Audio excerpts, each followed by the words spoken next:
কবি শুভ দাশগুপ্তর লেখা কবিতা ছুটি। হাসপাতালের করিডোরে বড়বাজারের মতো ভিড় ঠেলে নিকুঞ্জ কোনো মতে ডাক্তারবাবুকে ধরতে পারল।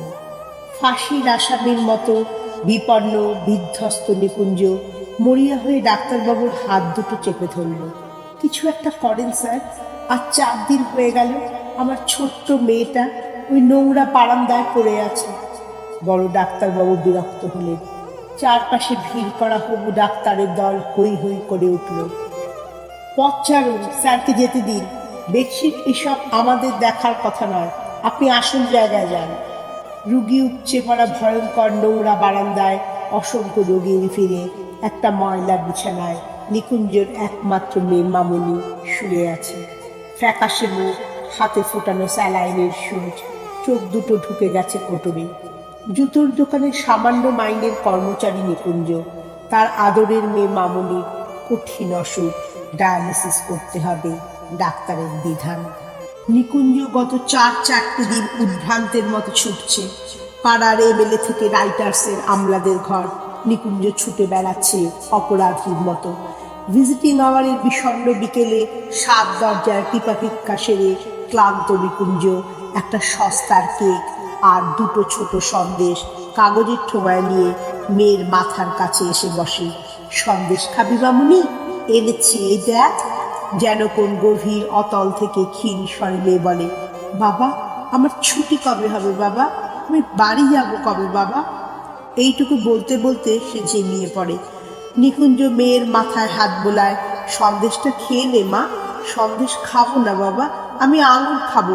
ওই যে ঘরের ভেতরে দেখো, ওই বিছানায় ওই মেয়েটা রোজ আপেল খায়, আঙুর খায়, আমি আঙুর খাবো বাবা।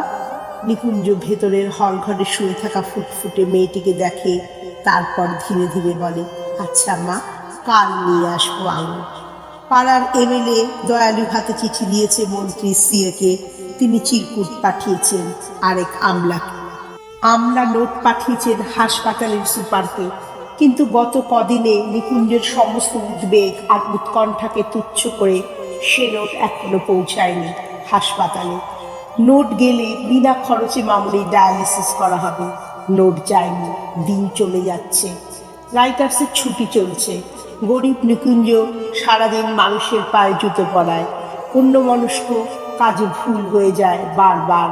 মালিক ধমক লাগায়। এক একটা নধুর পায়ে জুতো পরাতে পরাতে নিকুঞ্জর ইচ্ছে হয় পয়সাওয়ালা খদ্দেরের পা দুটো চেপে ধরে বলে, স্যার আমার একমাত্র মেয়ে পয়সার অভাবে হাসপাতালের নোংরা বারান্দায় একা পড়ে রয়েছে, তার চিকিৎসা হচ্ছে না, দিন না স্যার কয়েক হাজার টাকা, আমি সারা জীবন আপনার গোলাম হয়ে থাকবো। কিন্তু এসব কথা বলা হয়ে ওঠে না নিকুঞ্জ। কাজের ফাঁকে ফাঁকে শুধু দীর্ঘশ্বাস পড়তে থাকে। 2টোর সময় ছুটি নিয়ে কলকাতার ডাক সাইডে জ্যাম ডিঙিয়ে অসংখ্য মানুষের ভিড়ে গিয়ে নিকুঞ্জ রাইটার্সের দোতলায় পৌঁছায় হাঁপাতে হাঁপাতে। কেরানি বাবুটির টেবিলের সামনে দাঁড়ায় চোরের মতো। বাবুটি বললেন, আজ আর হবে না দাদা। কেন জানেন না? নাগাল্যান্ডের পশুপালন মন্ত্রীর মৃত্যুতে আজ আমাদের হাফ ছুটি ঘোষণা করা হয়েছে। ও, তাহলে কালও হবে না? কাগজ পড়েন না নাকি? প্রাক্তন প্রধানমন্ত্রীর মৃত্যুতে কাল আমাদের পূর্ণ দিবস ছুটি। ও, তাহলে পরশু? নিকুঞ্জ ব্যস্ত হয়ে ওঠে। পরশু তো শনিবার, তারপর রবিবার, আপনি একেবারে সোমবার আসুন। সোমবার মানে আরো 4 দিন। নিকুঞ্জকে কেউ যেন ঠেলে ফেলে দেয় অথই সমুদ্রে। তলিয়ে যেতে থাকে নিকুঞ্জ।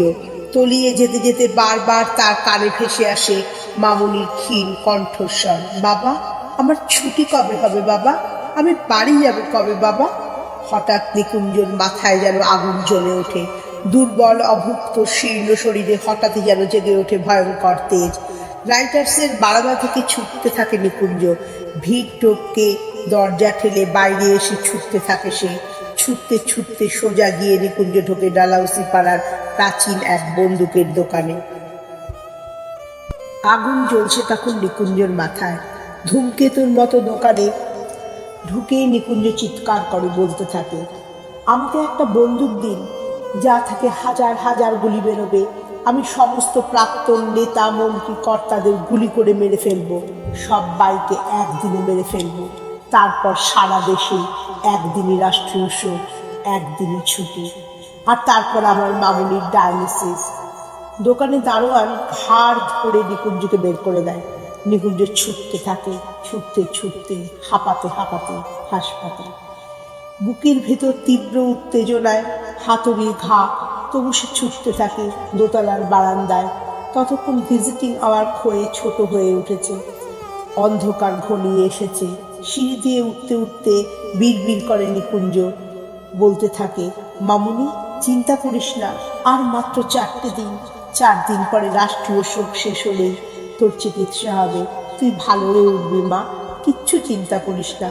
বলতে বলতে দ্রুত পায়ে মামুনির বিছানার দিকে এগোতে থাকে নিকুঞ্জ। পকেটে 2 টাকার আঙুল। হঠাৎ ছক করে লোডশেডিংয়ের মতো নিকুঞ্জর চোখের সামনে সবকিছু অন্ধকার হয়ে যায়। মামুনির বিছানাটা খালি। মামুনি কোথায়? কোথায় আমার মামুনি? নিকুঞ্জর চিৎকার। একজন নার্স এগিয়ে আসে। নিকুঞ্জর বিধ্বস্ত মুখের দিকে তাকিয়ে একটু থমকে যায়, তারপর স্পষ্ট স্বরে বলে, আজ দুপুরে আপনার মেয়ের ছুটি হয়ে গেছে। কেমন বাবা, একদিনে একটা ফ্রি ডায়ালিসিস অর্ডার বের করে আনতে পারলেন না? নিকুঞ্জ পাথর হয়ে গেল। পকেট থেকে আঙুলের থেতলে যাওয়া ঠোঁয়াটা বের করে শূন্য বিছানার সামনে দাঁড়িয়ে জোর গলায় বলতে লাগলো, মামুনি আমি আঙুর এনেছি মা, তুই আঙুর খেতে চেয়েছিলি, আমি আঙুর এনেছি, এই দেখ। অনেক রাতে ভাড়া করা ম্যাটাডোরে একটা খাটিয়ায় শুয়ে দূর মফস্বলের বাড়ির পথ ধরে নিকুঞ্জ। ফেরার পথে ছুটন্ত ম্যাটাডোর ভ্যানে ঘুমিয়ে পড়া মামুনির মাথার পাশে একা নিকুঞ্জ। সারাটা রাস্তা পূর্ণিমার চাঁদ আলো ধরল মামুনির মুখে। এক আকাশ নক্ষত্র আর তারা আলো বিছিয়ে রাখল মামুনির ঘরে ফেরার পথে। আর নিকুঞ্জ শুনতে পেল নক্ষত্র, চাঁদ, তারা সবাই বলছে, আমাদের ছুটি নেই নিকুঞ্জ, আমরা আলো জ্বেলে রেখেছি তোমার মামুনির জন্য, আমরা আলো জ্বেলে রেখেছি। ভোরের আলো তখন সবে ফুটেছে। ম্যাটাডোর ভ্যান এসে থামলো নিকুঞ্জর ভাঙা বাড়ির দরজায়। নিকুঞ্জের বউ পাগলের মতো ছুটে এলো, এনেছো এনেছো, আমার মেয়েকে এনেছো?